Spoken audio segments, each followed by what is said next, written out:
Assalamualaikum warahmatullahi wabarakatuh. Perkenalkan, nama saya Sifa Nurul dengan NIM 125241041, prodi akuntansi pagi, semester 3. Di sini saya akan menjelaskan tugas komprehensif atau meringkas jawabannya. Jadi jawaban yang pertama yaitu tanggung jawab manajemen menyusun laporan keputusan manajemen untuk secara agresif mengakui pendapatan masa depan dari kontrak Mahata yang melanggar PSAK 23. Kinerja perusahaan tahun 2018, tanggung jawab manajemen sebagaimana didefinisikan dalam standar audit yang menyatakan bahwa manajemen bertanggung jawab untuk mengadopsi kebijakan akuntansi yang sehat dan membuat representasi yang wajar dalam laporan keuangan. Yang kedua, tanggung jawab auditor menyatakan pendapat penerbitan opini wajar tanpa pengecualian oleh KAP Tanubrata meskipun terdapat salah saji material dalam pendapatan. Yang ketiga, auditor dan manajemen tampaknya terjebak dalam perangkap bentuk di atas substansi, form over substance. Mereka memiliki dokumen kontrak yang sah secara hukum bentuk, tetapi gagal mengevaluasi secara kritis realitas ekonomi yang mendasarinya. Substansi. Tugas utama auditor adalah memastikan laporan keuangan mencerminkan realitas ekonomi. Jawaban yang kedua, pelaporan keuangan. Curang manipulasi yang disengaja atas pengakuan pendapatan untuk mengubah kerugian signifikan menjadi laba yang dilaporkan. Apa saja kemungkinan tekanan atau insentif yang mendorong manajemen untuk melakukan jenis kecurangan spesifik ini? Penyalahgunaan aset adalah salah satu dari jenis utama kecurangan keuangan fraud, di mana karyawan atau manajemen menggelapkan atau menyalahgunakan aset perusahaan untuk keuntungan pribadi. Ini melibatkan tindakan sengaja seperti pencurian kas inventory atau aset tetap, penggunaan aset perusahaan untuk kepentingan pribadi seperti mobil dinas untuk liburan, atau pemalsuan dokumen untuk mengklaim penggantian yang tidak sah. Jawaban yang ketiga, skeptisme profesional, kegagalan yang tampak jelas untuk mempertanyakan substansi kesepakatan Mahata, terutama kemampuan bayar pihak lawan dari ketetapan waktu pendapatan. Keyakinan memadai, bukan keyakinan absolut bahwa pelaporan keuangan bebas dari salah saji material. Jawaban yang keempat, keterjadian. Asersi ini menyatakan bahwa transaksi yang dicatat benar-benar terjadi dan berkaitan dengan entitas. Akurasi.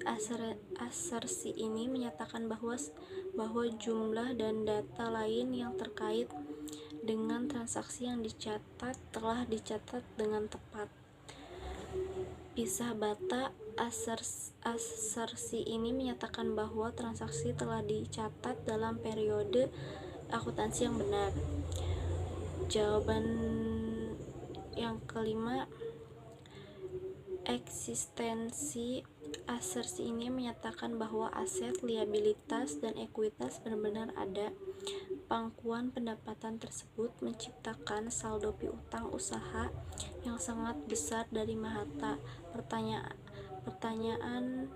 Pertanyaannya adalah, apakah piutang ini benar-benar ada sebagai aset keuangan yang sah pada tanggal neraca?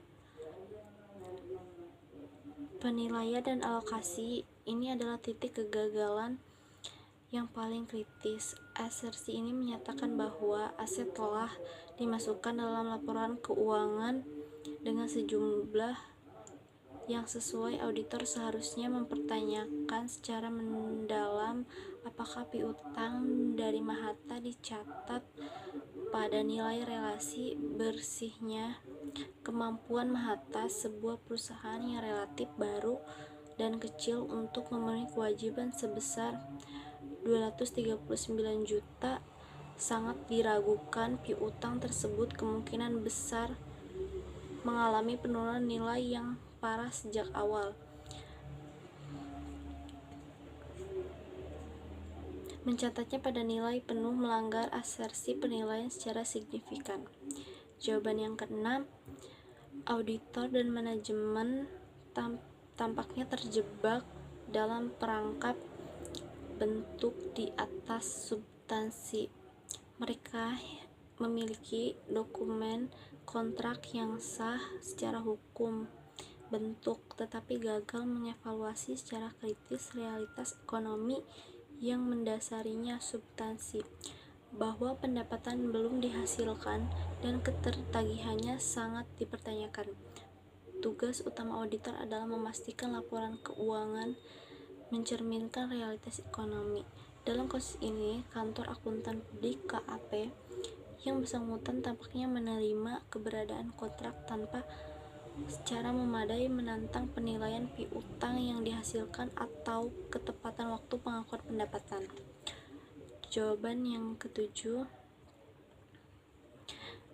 dampak transaksi curang pada siklus penjualan dan penagihan.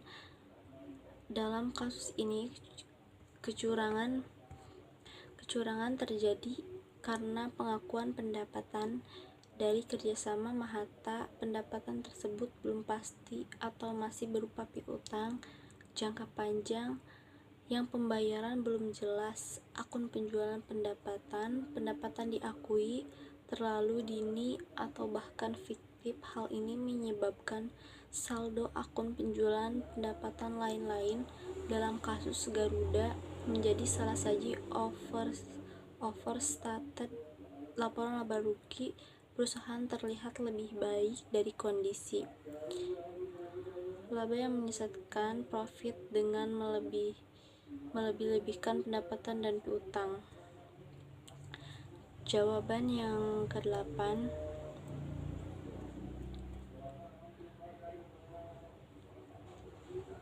pengumpulan bukti dan pengujian. Tahap paling kritis, apa yang seharusnya terjadi?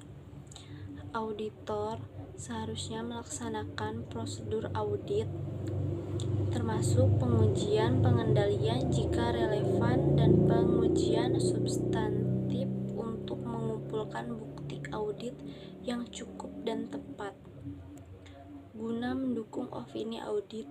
Dalam kasus Garuda, auditor seharusnya melakukan pengujian rinci terhadap perjanjian pendapat tersebut, mengkonfirmasi substansi ekonomis transaksi, dan memastikan pengakuan pendapat telah sesuai dengan standar akuntansi keuangan SAK yang berlaku PSAK 23 tentang pendapat. Mereka seharusnya memperoleh bukti eksternal dan mengevaluasi kelayakan asumsi manajemen. Apa yang kemungkinan besar terjadi? Auditor kemungkinan besar gagal menilai risiko secara memadai atau tidak cukup skeptis terhadap manajemen dan sifat transaksi berikut. Kegagalan dalam perencanaan ini mendasari kelemahan pada tahap selanjutnya karena fokus audit dan alokasi sumber daya tidak diarahkan pada area yang berisiko tinggi.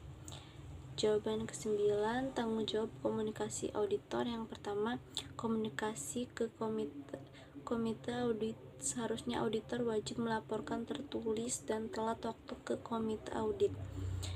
Contoh, manajemen mengakui pendapatan Mahatta tanpa transfer risiko pembayaran komisaris. Keberatan berpotensi salah saji material. Yang kedua, jika manajemen menolak pilihan auditor pilihan standar, komunikasi tertulis wajib ke komite audit sejak awal. Jika ditolak, memodifikasi opini atau mundur. Jawaban yang ke-10,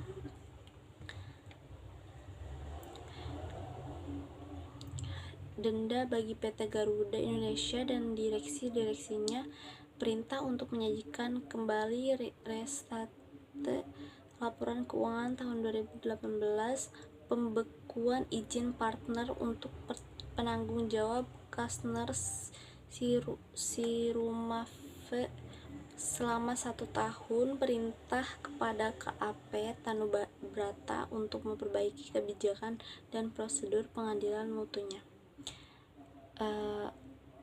Jadi segitu saja yang bisa saya ringkas atau jelaskan dari tugas komprehensif ini. Assalamualaikum warahmatullahi wabarakatuh.